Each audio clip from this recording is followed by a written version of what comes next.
Queridos hermanos, vamos al libro de Hebreos. Hoy concluimos esta serie acerca de la fe. Hoy he titulado el mensaje Fe para la familia, fe para la familia. Y vamos a Hebreos capítulo número 11, a partir del 20 y hasta el 23. Hebreos 11, 20 al 23.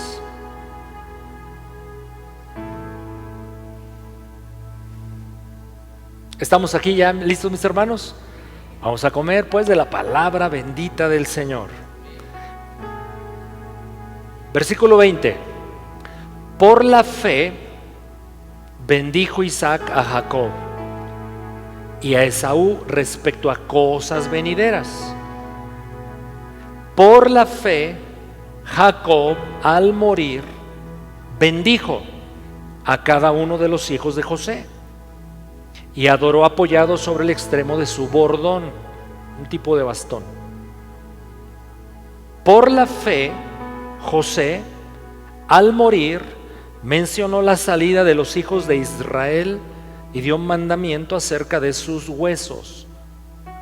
Por la fe Moisés, cuando nació, fue escondido por sus padres por 3 meses, porque le vieron niño hermoso y no temieron el decreto del rey. Acompáñame a orar. Señor, continuamos adorándote, bendiciéndote, invocando tu nombre, pidiendo tu gracia. Espíritu Santo, eres nuestro maestro, nuestro guía. Ilumínanos, déjanos entender tu palabra, aplicarla a nuestras vidas. Sí, agrádate, Señor, de todo lo que aquí se está desarrollando. Pedimos dirección, sabiduría, Espíritu Santo, revelación, o mejor dicho, una comprensión de tu palabra, porque la revelación ya está aquí dada en la misma. Y en lo personal, Señor, solicito de tu gracia. Padre, te lo pedimos en el nombre de nuestro Señor Jesucristo. Y la iglesia decimos amén. Vamos a concluir hoy la serie sobre la fe.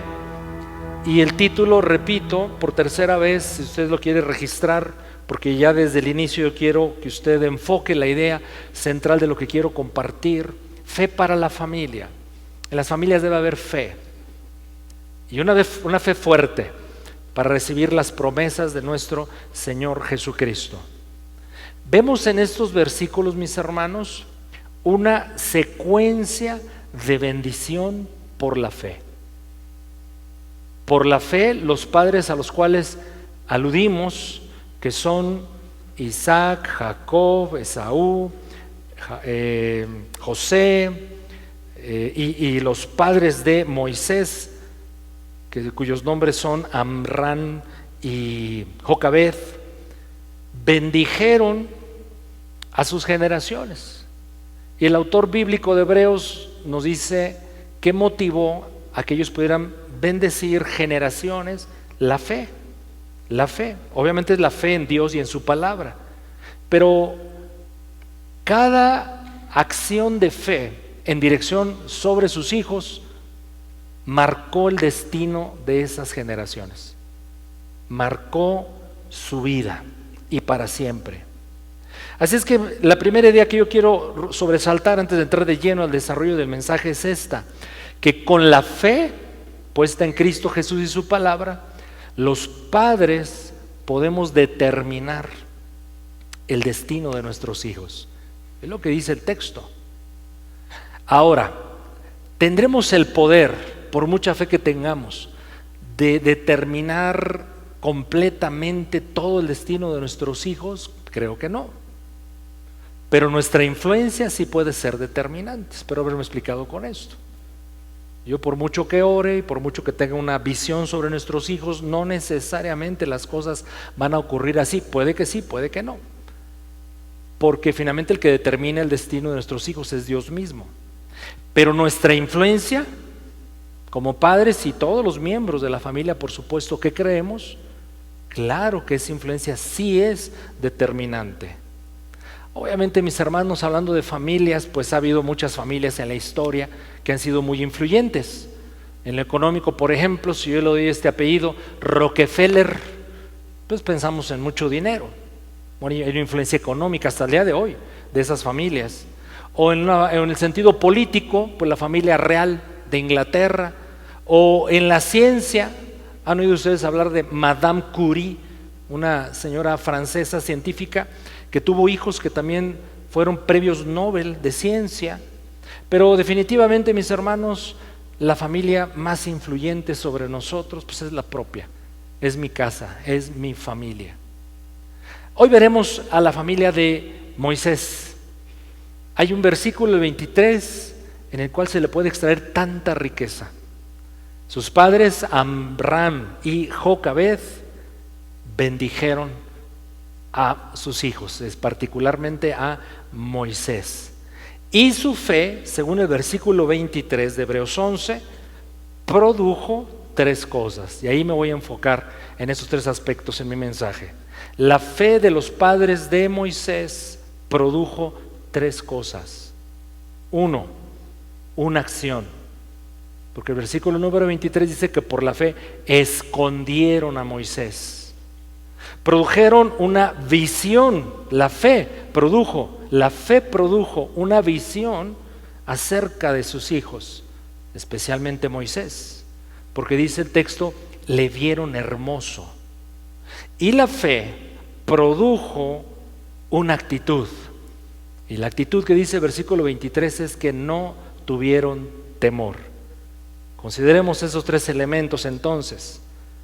Dice el texto que le vieron niño hermoso, es decir, la fe produce una visión acerca de nuestros hijos.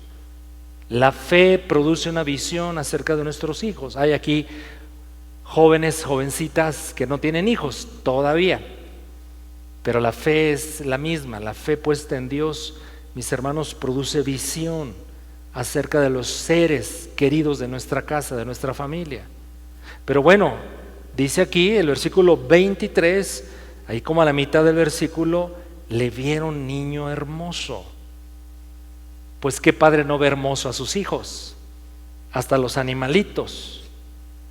Me puse a ver, busqué, ya saben que lo de ahora es googlear, y tecleé cuáles son los animales más feos de la creación.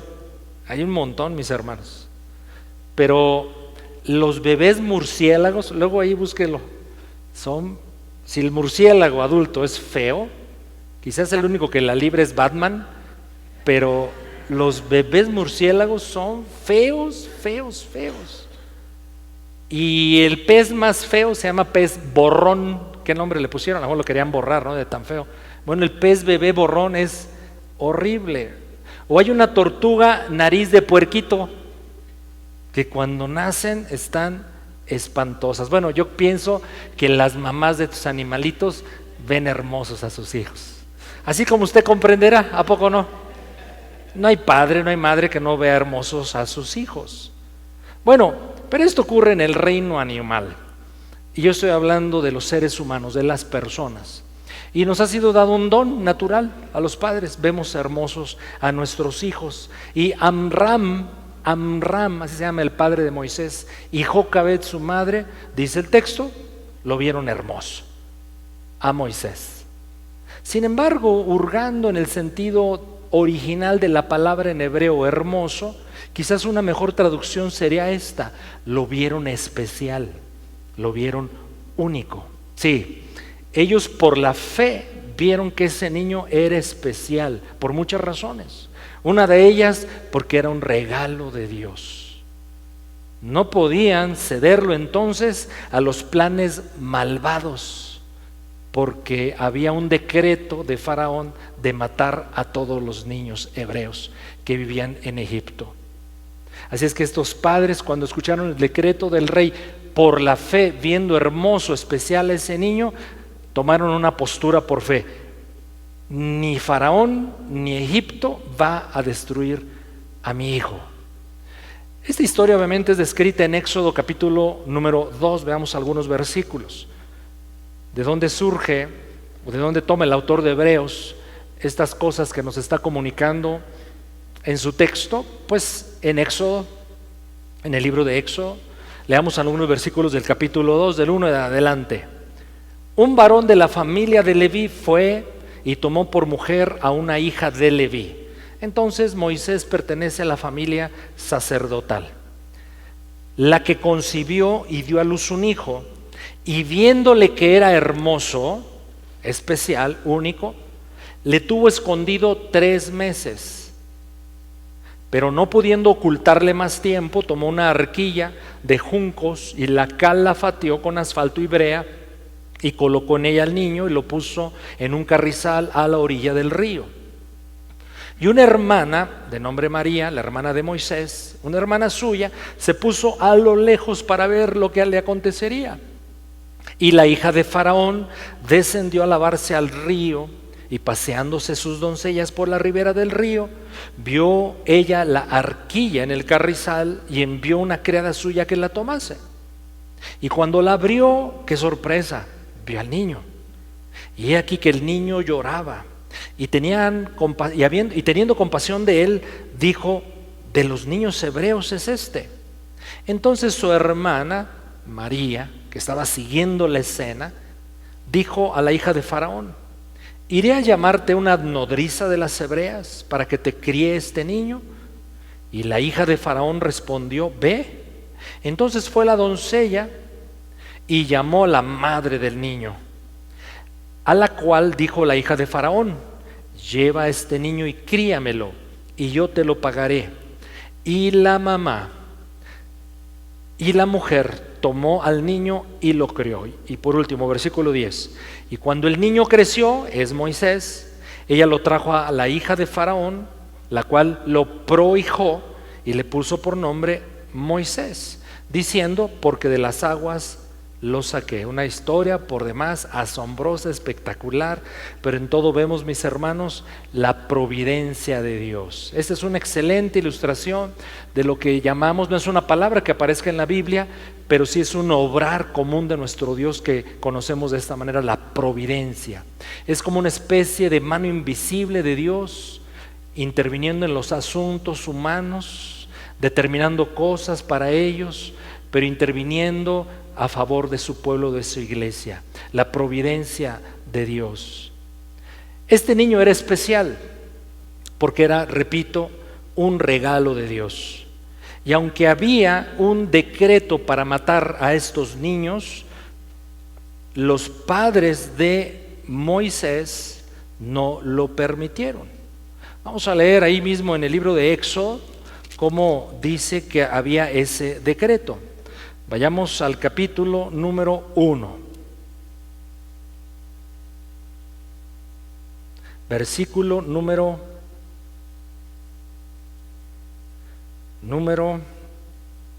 vamos a leer a partir del 13, 1:13 de Éxodo. Y los egipcios hicieron servir a los hijos de Israel con dureza, y amargaron su vida con dura servidumbre, en hacer barro y ladrillo, y en toda labor del campo y en todo su servicio, al cual los obligaban con rigor. Y habló el rey de Egipto a las parteras de las hebreas, unas de las cuales se llamaba Cifra y otra Fua, y les dijo: cuando asistan a las hebreas en sus partos y vean el sexo, si es hijo, mátenlo. Ese era el decreto de Faraón, matar a los niños pequeños. Y si es hija, que viva, quizás para que fueran esclavas y a otras cosas quizás se les quería destinar. Versículo 17. Pero las parteras temieron a Dios y no hicieron como les mandó el rey de Egipto, sino que preservaron la vida a los niños. Y el rey de Egipto hizo llamar a las parteras y les dijo: ¿por qué han hecho esto, que han preservado la vida a los niños? Y las parteras respondieron a Faraón: porque las mujeres hebreas no son como las egipcias, pues son robustas y dan a luz antes que la partera venga a ellas. Y Dios hizo bien a las parteras, y el pueblo de Dios se multiplicó y se fortaleció en gran manera. Y versículo 21. Y por haber las parteras temido a Dios, Él prosperó sus familias. Y versículo 22. Entonces Faraón mandó a todo su pueblo diciendo: echen al río a todo hijo que nazca, y a toda hija preserven la vida. Este era el decreto del rey de Egipto sobre los hijos del pueblo de Dios. Desde ya le voy a decir algo, no lo encontramos tal cual en la Biblia respecto a que Egipto es un tipo del mundo y Faraón es un tipo de Satanás, pero por sus funciones y características sí podemos concluir eso, que Egipto es un tipo del mundo, rebelde a Dios, que se opone a Dios, y Faraón es un tipo del adversario de Satanás, adversario del pueblo de Dios. Pero ¿a qué quiero llegar en esta primera idea? Que nosotros, mis hermanos, debemos ver a los hijos, no solo en su presente, sino en su futuro, con los ojos de la fe. Y eso fue lo que hicieron Amram y Jocabed. ¿Recuerda usted cómo el autor de Hebreos nos da una especie de definición en Hebreos 11:1 acerca de la fe? ¿Quién la recuerda de memoria? Es pues la fe, a ver quien lo sepa de memoria, dígalo conmigo en voz alta. Es pues la fe, la certeza de lo que se espera, la convicción de lo que no se ve. Cuando Dios nos ha dado hijos, mis hermanos, debemos aceptar por la fe lo que Dios dice de ellos. Cuando Dios nos da hijos, los padres debemos ser padres de fe. Y lo primero y más básico y elemental que debemos ejercer en esa fe es esto: ver a nuestros hijos con un destino glorioso en Dios. Leamos algunos textos que justifican esto. Quiero solicitar al equipo de producción me ayude con la Nueva Versión Internacional. 2 textos de la Nueva Versión Internacional, por favor. Salmos 139, 13 al 17. Estas cosas deben nutrir la fe a los padres, pero a todos los miembros de la familia, por supuesto. Dice el versículo número 13: Tú creaste mis entrañas, me formaste en el vientre de mi madre. Te alabo porque soy una creación admirable. Fíjense la identidad. David no tenía problemas de identidad, mis hermanos. Nosotros tampoco debemos tenerla, ¿verdad? O tenerlos. Tus obras son maravillosas y esto lo sé muy bien. Mis huesos no te fueron desconocidos cuando en lo más recóndito era yo formado. Habla de la formación, de la gestación y formación del embrión en el vientre de una madre. Cuando en lo más profundo de la tierra era yo entretejido. ¿Se da cuenta que Dios entreteje al embrión? Por eso el tema del aborto, mis hermanos, es algo terrible. Es una acción de muchísima violencia, obvio, contra el ser humano que se está ahí gestando, o que ha sido gestado y está formándose, pero contra Dios mismo. Todo estaba ya escrito en tu libro. Todo ya estaba escrito en tu libro. Esta frase ha sido motivo de discusión y de explicación en diferentes ámbitos teológicos, porque una postura, hablando de la soberanía de Dios, una postura de interpretación es que Dios ya tiene determinado todo para la humanidad, pero especialmente para su pueblo, para el pueblo de Dios. Es impresionante esto y no quiero tomar tiempo en eso porque creo que demandaría un desarrollo completo de la idea, pero tomemos literal lo que está diciendo el versículo. Todo estaba ya escrito en tu libro. ¿Acerca de qué? Del ser humano que se está formando en el vientre de su madre. Todos mis días se estaban diseñando. Entonces, ¿es un Dios que obra al azar? ¿Al ahí se va? A ver qué me sale. ¿O Él ha diseñado ya a los seres humanos con un destino y un propósito? Eso, ¿verdad? Por supuesto. Aunque no existía uno solo de ellos. Siguiente. Cuán preciosos, oh Dios, me son tus pensamientos. Cuán inmensa es la suma de ellos. Bueno, aquí está una primera idea que te quiero compartir, que es la visión que por fe debemos tener de nuestros hijos. Y es lo que está ocurriendo con los padres de Moisés. Claro, ellos no conocían este texto, conocían otras promesas de Dios dichas desde Abraham y sus antepasados. Pero tú y yo ya conocemos la palabra de Dios. Entonces, yo como padre debo tener fe acerca del destino de mis hijos. Y el destino de mis hijos, según la Escritura, es glorioso. Hablaré un poquito más de eso. Veamos otro texto. Salmos 127, 3 al 5, también en la Nueva Versión Internacional. Salmos 127, 3 al 5, leemos.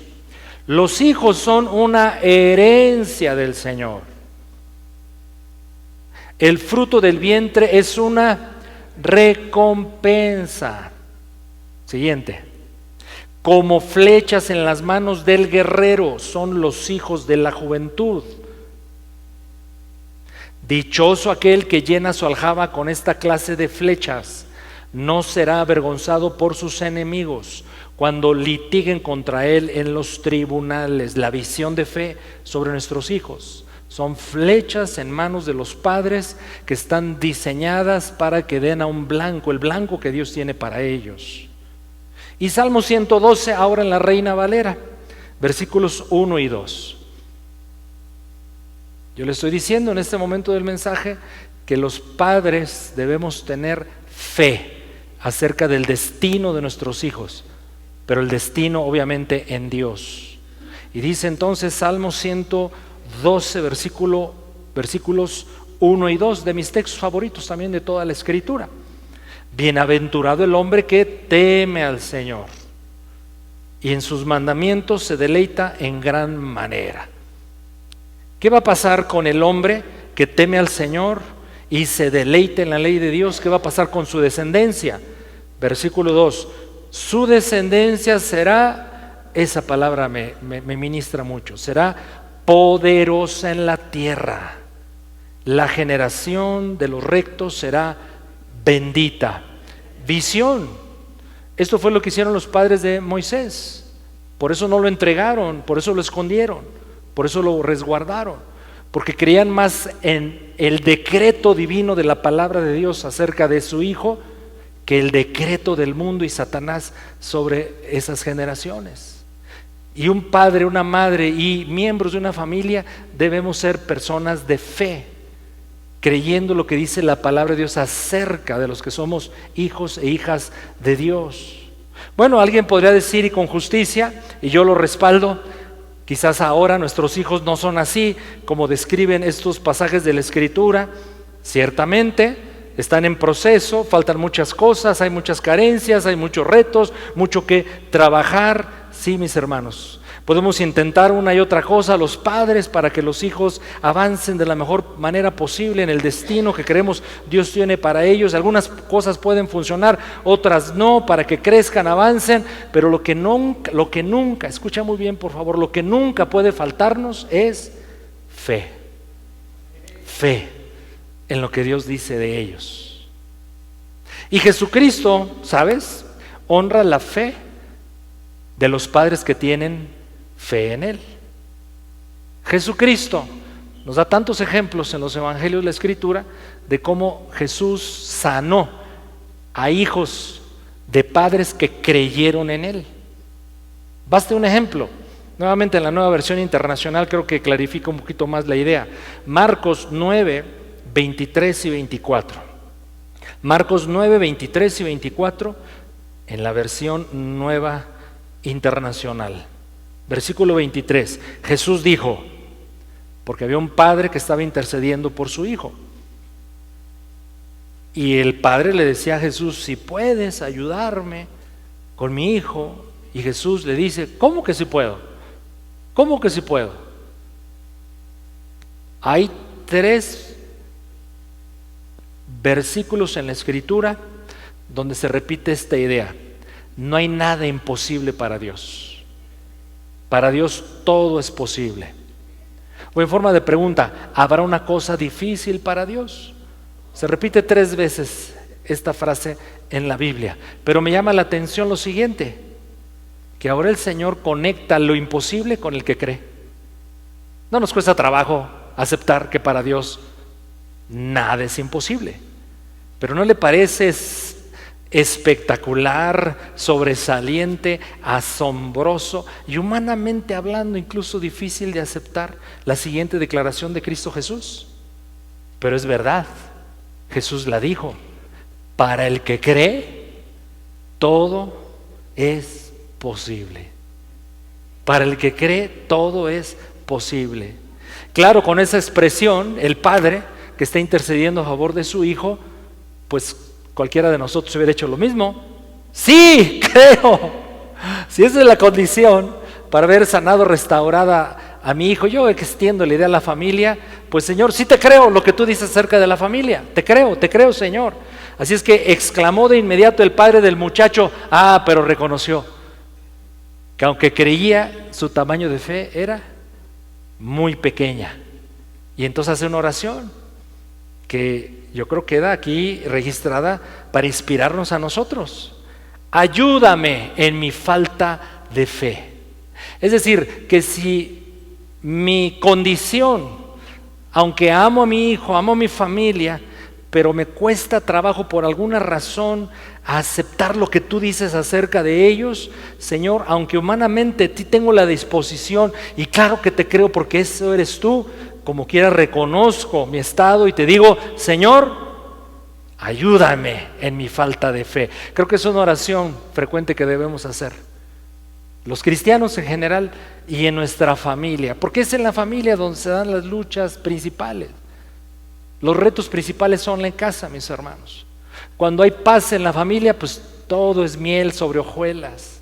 Cuando hay conflictos, enconos, desencuentros, carencias, enfermedad, es tremendo lo que ocurre. No nos puede faltar fe, mi hermano. Y si tú dices, pero Señor, me cuesta trabajo creer porque me golpea tanto aquello que estoy sufriendo, yo creo que podemos hacer esta oración. Señor, ayúdame en mi fe. Porque si la fe es la base, el terreno sobre el cual me voy a parar para recibir de tu gracia, de tu favor, de tu ayuda, entonces Señor, si el conflicto es la fe, ayúdame para crecer en fe. Y Dios lo va a hacer. Dios te va a decir los cómo, por supuesto. Así es que en primer lugar, mis hermanos, la fe produce una visión acerca de la familia y acerca de nuestros hijos. ¿Recuerda lo que le fue prometido a Abraham acerca de familias? Y en ti serán benditas todas las familias de la tierra. Y en cierta medida todas las familias fuimos bendecidas en Abraham. Pero Gálatas, en la revelación ya completada del Espíritu Santo a través de Pablo, nos dice, pero es en ti, en realidad es Cristo Jesús. Así es que una familia que está en Cristo Jesús, mis hermanos, por definición es una familia bendecida. Repito, las cosas no pueden estar hoy como quisiéramos. Está el conflicto, está la lucha, está el desafío, está el problema, está la tribulación, pero lo que no puede faltar es la fe. Porque la fe es una especie de materia prima que Dios usará para cumplir propósitos y promesas en casa, en nuestra familia. Pero la fe produjo una segunda cosa en los padres de Moisés, como la fe puede producir en nosotros también. Porque dice aquí el versículo de 11:23 de Hebreos, 11:23 de Hebreos, que escondieron al niño. Entonces la fe siempre produce acciones. Y la acción de estos padres fue, no lo vamos a dejar en las manos de Faraón ni de Egipto. Este niño tiene propósito. Este niño es regalo de Dios. Hay promesas para mi casa, hay promesas para mi descendencia. Así es que vamos a esconder al niño. No lo vamos a ceder a los embates y aspiraciones de Satanás ni del mundo. ¿Qué escondemos, mis hermanos? Pues escondemos muchas cosas, pero hablando de lo material, escondemos aquello que apreciamos, aquello que creemos que tiene valor. Voy a, ¿cómo se dice coloquialmente? A exhibir, a balconear, era la palabra coloquial que quería usar. Voy a balconear a mi esposa. Ya mi esposa ya se puso en defensa, ya la conozco. Y a mi hija Dani, porque a veces cuando ando buscando algún documento o algo en los cajones ahí de las habitaciones, de sus habitaciones, bueno, de mi esposa que es la mía también, nuestra alcoba, o en la habitación de Dani, ¿saben qué encuentro? Dulces, chilitos, churrumais, pingüinos, bien escondiditos. Son golosas. Claro que hay cosas muchísimo más importantes que escondemos.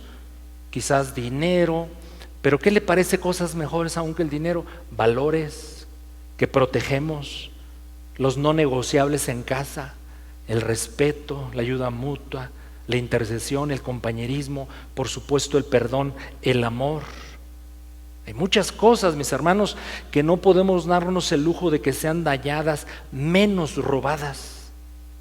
No debemos permitir. En el caso de la historia que hoy estamos considerando, bueno, Amram y Jocabed escondieron a Moisés para que no fuera robado, menos asesinado. Su historia es fascinante, ¿no le parece? Lo que leímos en Éxodo 1 y Éxodo 2. Así es que ellos harían todo lo posible por cuidar a su hijo. Muchos padres, observe esto, aquí hay algo interesante. Son de esas advertencias que la Biblia siempre nos muestra y que uno tiene que observarlas. Todos los padres hebreos que vivían en Egipto y bajo poder de Faraón, sí se dieron a sus hijos. O sea, ganó el mundo y ganó Satanás. Pero estos padres se pararon firmes en fe y dijeron, no va a suceder con mi hijo. A mi hijo nadie me lo va a robar y a mi hijo nadie me lo va a matar. Yo entiendo, mis hermanos, hablando de las influencias del mundo y del príncipe que gobierna este mundo. No podemos meter en una burbuja a nuestros hijos, claro que no. Estamos en el mundo, lo dijo el Señor Jesucristo. Pero hay cosas muy específicas que la Biblia refiere, sí podemos hacer para esconderlos de ese mundo, de las influencias de ese mundo. Creo que vale la pena recordar y afirmarnos en unos pasajes clave en la Escritura acerca de las influencias del mundo y de que aquello que yo le estoy diciendo en esta mañana uno debe esconder y guardar. Nosotros, por supuesto, como creyentes, como hijos de Dios, pero nuestra descendencia. Juan 17, 13 al 17, por favor. Evangelio de Juan, capítulo 17, versículos 13 al 17. Jesucristo nos dice, habla con el Padre diciéndolo, pero ahora voy a ti. Y hablo esto en el mundo, es decir, en esta tierra, para que tengan mi gozo, ¿quiénes? Mis discípulos, cumplido en sí mismo. Ya de entrada, cuando Jesús está hablando aquí en este texto del mundo, está diciendo que en el mundo los hijos y las hijas de Dios podemos tener gozo, porque Dios no es un aguafiestas. Gozo. Versículo 15, no ruego que los quites del mundo. Aquí estamos, mis hermanos. No ruego que los quites del mundo, pero sí te pido algo mientras están en el mundo, guárdalos del mal. Versículo 16, porque no son del mundo, como tampoco Cristo no soy yo del mundo. Así es que, Señor, santifícalos, santifícalos. Aquí la palabra santificación, que tiene diferentes connotaciones bíblicas, creo que la aplicación inmediata en este pasaje es guárdalos, protégelos, santifícalos. ¿En dónde? En tu verdad. ¿Y cuál es la verdad de Dios? Dígalo en voz alta, por favor. La palabra de Dios. Entonces, guárdalos en tu palabra. Pero, ¿guardados de qué? El apóstol Juan nos da más detalles acerca de la operación del mundo y de lo que nosotros como familias debemos guardar a los propios. Vayamos a Primera de Juan, capítulo 2, versículos 15 al 17. Primera de Juan, capítulo 2, versículos 15 al 17. Solicito, muchachos, vamos a la nueva traducción viviente. Es bien explícita en su traducción. Nueva traducción viviente, Primera de Juan 2, 15 al 17. Leemos. Dice el Espíritu Santo a través del apóstol Juan: no amen a este mundo, ni las cosas que les ofrece, porque cuando aman al mundo, observe, no tienen el amor del Padre en ustedes. Entonces, hay dos cosas que se contraponen, son excluyentes, y ambas están operando en nosotros. Uno, el amor al mundo, el amor al Padre. El que tiene el amor del Padre operando y reinando en él, automáticamente no amará al mundo. Pero que ama al mundo, automáticamente dejará de amar a Dios. Esta sola frasecita es poderosa, mis hermanos, y digna de ser tomada muy en cuenta. Porque cuando aman al mundo no tienen el amor del Padre en ustedes. 16. Pues el mundo solo ofrece, y observe, ofrece tres cosas. Un intenso deseo por el placer físico. Dígame si eso no es cierto.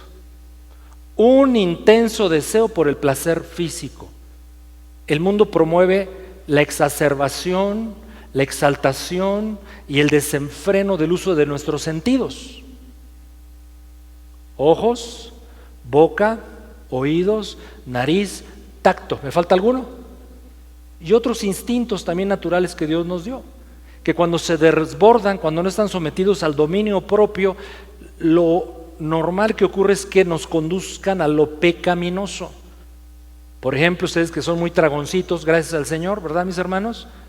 Bueno, cuando nos desbordamos de más, primero pagamos las consecuencias inmediatas: dolor de estómago, diarrea, vómito, inflamación, etcétera, etcétera. Si nos excedemos en comer, la Biblia le da nombre a ese pecado.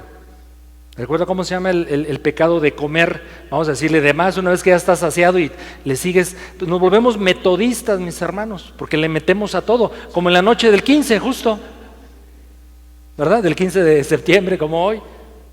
Bueno, la Biblia le llama glotonería y es pecado. O el instinto sexual, diseñado para practicarse y deleitarse en ello en un contexto seguro de bendición establecido por Dios, que se llama matrimonio. Fuera del matrimonio, las prácticas sexuales son pecado. Entonces dice, el mundo que ofrece intenso deseo por el placer físico. De hecho, gran parte del consumismo en la humanidad tiene que ver con esto, mis hermanos. Nos están estimulando todos los días de una y otra forma, a través de los medios de comunicación. No necesitamos tanto estímulo, para exacerbarnos, excitarnos, a ser consumistas de placeres ilícitos. Segundo, un deseo insaciable por todo lo que vemos, señoras. Dios les bendiga, mis queridas hermanas. Un deseo insaciable por todo lo que vemos. En la versión Reina Valera de ese mismo texto nos dice la codicia de los ojos, la codicia de los ojos. Y tercero, el orgullo de nuestros logros y posesiones. Orgullo, vanidad, soberbia. La Reina Valera la llama vanagloria de la vida. Estas tres cosas, les repito: intenso deseo por el placer físico, deseo insaciable por todo lo que vemos, observe, insaciable, y el orgullo de nuestros logros y posesiones. Todo eso, ¿de dónde proviene y de quién proviene? Del mundo y Satanás. Pero eso, mis hermanos, nos aleja de Dios, nos aleja del Padre. Por eso dice, nada de esto proviene del Padre, sino que viene del mundo. Pero hagamos algunas aclaraciones sobre este pasaje. No amar al mundo, como cita el texto, instrucción del Espíritu Santo a través del apóstol Juan. Bueno, no amar al mundo, mis hermanos, no significa que no debemos amar a las personas del mundo. De hecho, somos llamados a amar a todos en el nombre del Señor. No amar al mundo no significa que no debamos disfrutar los placeres y deleites a los cuales Dios nos da derecho a disfrutar. La Escritura dice, toda dádiva, todo don perfecto desciende de lo alto del Padre de las luces. Y en Timoteo, al menos el apóstol Pablo 2 veces le dice a Timoteo y a la iglesia que Dios nos da las cosas en abundancia para que disfrutemos de ellas. Así es que Dios nos da muchas cosas muy buenas para disfrutar, muchísimas, hermanos. Si hacemos un balance, lo que pasa es que somos muy propensos a ver siempre el pelo en la sopa, ¿a poco no?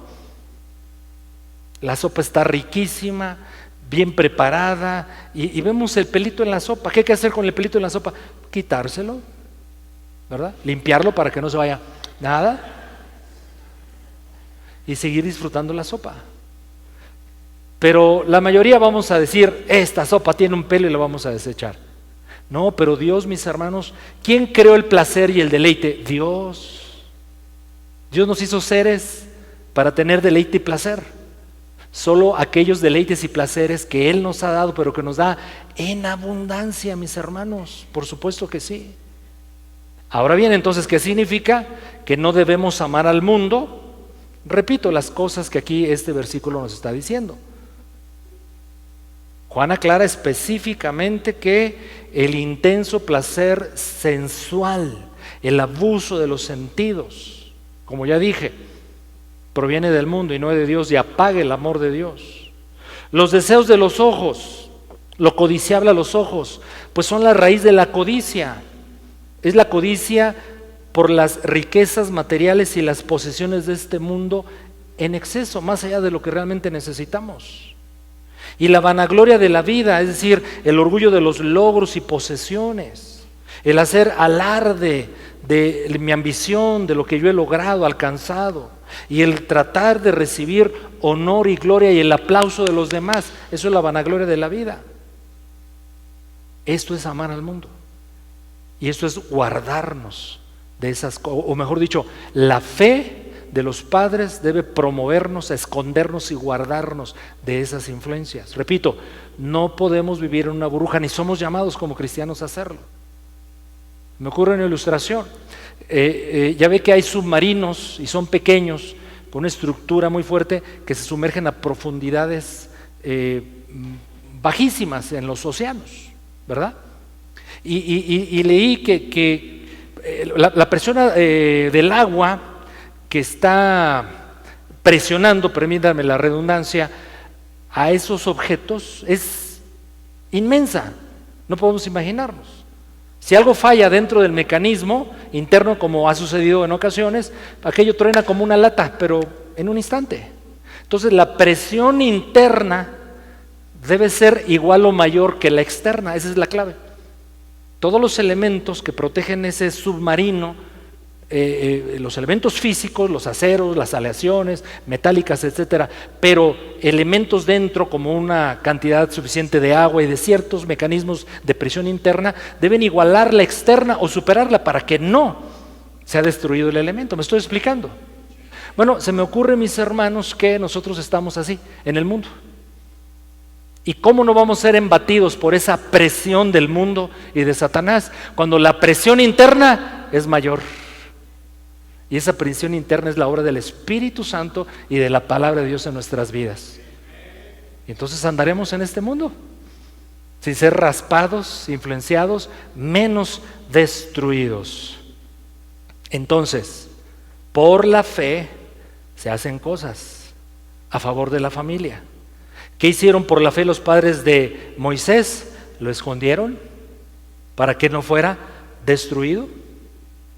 Había un decreto, muerte, pero ellos creyeron y aceptaron más el decreto de vida, no de muerte. Hay vida para tu casa, hay vida para tu familia, hay vida para los tuyos en la bendita palabra de Dios en Cristo Jesús. Y por último, por la fe hicieron algo hermoso. La fe produjo una actitud, no tuvieron miedo. Por la fe, dice el texto de Hebreos 11:23, los padres de Moisés no tuvieron miedo. Por lo tanto, pienso que la fe produce en los miembros de una casa, especialmente los padres, valor, valentía. Eso produce la fe, mis hermanos. No tenían temor de Faraón. ¿Por qué? Porque tenían fe. Así de sencillo. Qué gran fe, ¿no les parece? Una fe que se oponía y contrarrestaba el poder terrenal más grande de aquel tiempo, el imperio faraónico y Faraón. Por supuesto, hablando de los padres de Moisés, no negaban el gran riesgo, no negaban el tremendo peligro en el cual se encontraban ellos y su hijo, pero creían, repito, en un decreto mayor. Lo voy a decir porque es importante. Hay decreto de muerte por este mundo, por Satanás, sobre todos los seres humanos y sobre la iglesia también, pero tú y yo estamos resguardados bajo un decreto mayor, perfecto, soberano y eterno, el decreto de vida que en Cristo Jesús nos es dado. Y tuvieron fe los padres de Moisés, más fe en el decreto de vida que temor al decreto de muerte. Si la fe, como cita el apóstol Pablo en la carta de Romanos, Viene por oír, el oír la palabra de Dios. Entonces, ¿de dónde nutrieron y fortalecieron su fe los padres de Moisés? ¿Y de dónde tú y yo nutrimos y fortalecemos la fe? Pues de la palabra. Tú y yo tenemos la bendición de tener ya la palabra completa, de pi a pa, Génesis hasta Apocalipsis. Tenemos más recursos a nuestro alcance, la obra del Espíritu Santo, somos nacidos de nuevo en el Señor. Pero aquellos antiguos también tenían palabra de Dios, déjenme decirlo así, entre comillas, no tanta como nosotros ahora, pero tenían la palabra suficiente y viva y eficaz para ellos. Y ellos se sostuvieron, pienso, en una palabra que se registra en Génesis 15:13, dada a Abraham, su antepasado. Génesis 15:13, Dios le dijo a Abraham: porque toda la tierra que ves, Abraham, la daré a ti y a tu descendencia para siempre. Y pienso, mis hermanos, deduzco que los padres de Moisés dijeron: esa palabra, esa bendición, esa promesa tiene que ver con nosotros. Nosotros somos llamados no a esclavitud, no a dominio del mundo, no a dominio de Satanás. Somos llamados a vivir en libertad, la tierra prometida que Dios nos va a dar. Esa es la visión que produce la fe acerca de la familia. Y en ellos se sostuvieron. No pueden seguir muriendo niños hebreos, menos mi hijo. ¿Por qué? Porque hay una palabra dada a nuestro patriarca Abraham.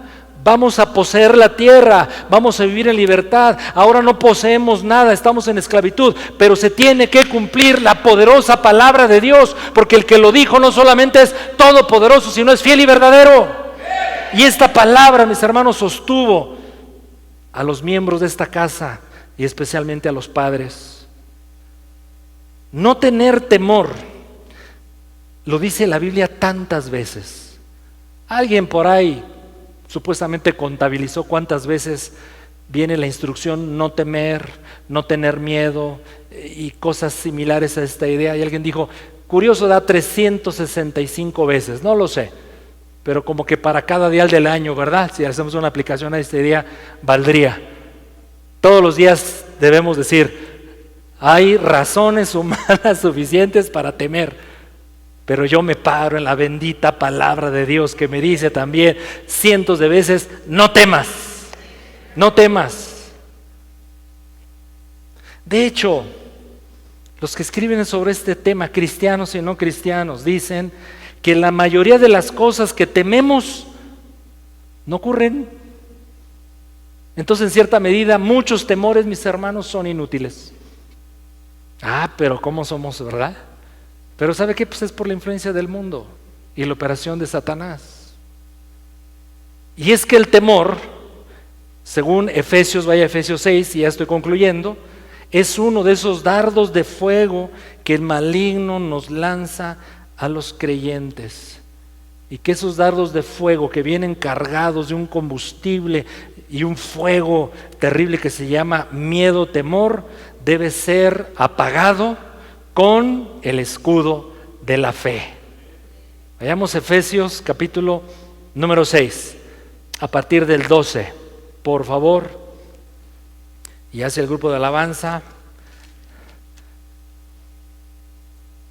porque ya estoy concluyendo. Efesios 6, 12. Bueno, esta realidad debemos aceptarla en las familias, mis hermanos. ¿Alguien recuerda el título de mi mensaje en esta mañana? Fe para la familia, fe para la familia. Entonces, más nos vale aceptar esta realidad espiritual. Dice el apóstol Pablo, 6:12 de Efesios, porque no tenemos lucha contra carne y sangre. Entonces hay una lucha. Pero ¿por qué pasa esto? ¿Por qué ocurre aquello? ¿Por qué estas situaciones en la familia no deseadas, no anticipadas, no pensadas? ¿Por qué? Porque hay una lucha. Pero si sí oro, si me cuido, ¿por qué ocurre? Bueno, porque Dios lo permitió y en el propósito justamente de probar y fortalecer tu fe. Pero la lucha no tenemos lucha contra sangre y carne, sino contra principados, potestades, gobernadores de las tinieblas de este siglo, contra huestes espirituales de maldad en las regiones celestiales. Entonces no es cualquier cosa. lo que presiona, lo que agrede, lo que ataca tu casa, tu familia, tus hijos, existe. Por tanto, la solución, acuérdese, es mayor el decreto de vida que el decreto de muerte. Por tanto, tomen toda la armadura de Dios para que puedan resistir en el día malo. Entonces hay un día malo, hay una época mala. Pero habiendo acabado todo, pero va a terminar. La época mala va a pasar. ¿A alguien Dios le está hablando en esta mañana quizás? Y habiendo acabado todo, sigan firmes. ¿Firmes en qué? En su fe, en el Señor.